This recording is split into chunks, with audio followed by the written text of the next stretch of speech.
Au plan bilatéral, les deux chefs d'État se sont félicités de l'excellence des relations entre les deux pays, marquées par des rencontres fréquentes à tous les niveaux, y compris au niveau des chefs d'État. Ils se sont en outre préoccupés de l'évolution de la situation sécuritaire à l'est de la République démocratique du Congo, caractérisée par l'activisme des groupes armés et des pertes en vies humaines. À cet égard, ils ont condamné avec fermeté les actes criminels perpétrés dans cette partie de la RDC. Ils ont appelé l'attention de la communauté internationale à redoubler d'efforts en vue de la mise en œuvre pleine et entière de l'accord cadre pour la paix, la sécurité et la coopération pour la République démocratique du Congo et la région. Le président Denis Sassou Nguesso a salué le climat de paix qui règne sur le reste du territoire de la République démocratique du Congo. Il a encouragé le président Félix Antoine Tshisekedi Tshilombo à privilégier le dialogue et la concertation en vue de consolider un climat nécessaire à la paix et au développement de son pays. Au plan sous-régional, les deux chefs d'État ont pris acte des résultats provisoires des élections présidentielles et législatives rendues publiques par l'autorité nationale des élections en République centrafricaine. Et ils ont lancé un vibrant appel à l'ensemble de la classe politique centrafricaine afin qu'elle privilégie le dialogue pour sortir ce pays frère du cycle de violence fratricide.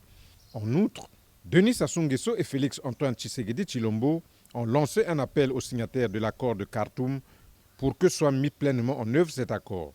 Les deux chefs d'État ont fermement condamné la situation qui prévaut au cours de ces dernières heures en République du Cameroun, les crimes de sang perpétrés par des terroristes contre des paisibles populations, notamment dans le nord-est de ce pays.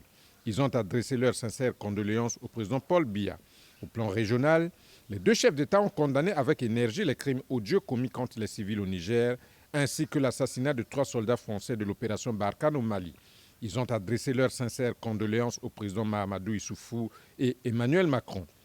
S'agissant des processus électoraux en Afrique, les deux chefs d'État ont salué la tenue des élections là où elles étaient programmées.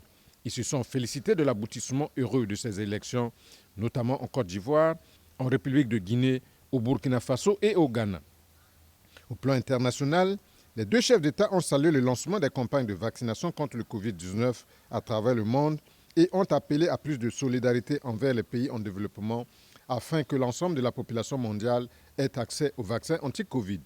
Concernant les élections aux États-Unis d'Amérique, les deux chefs d'État ont déploré les événements malheureux qui se sont produits au Capitole de Washington, siège du Congrès américain. Ils ont réitéré leurs félicitations au président Joe Biden pour son élection à la magistrature suprême de son pays. Au terme de sa visite de travail, le président Félix Antoine Tshisekedi Tshilombo, président de la République démocratique du Congo, a remercié son homologue congolais pour l'accueil chaleureux et fraternel qui lui a été réservé, ainsi qu'à l'ensemble de sa délégation.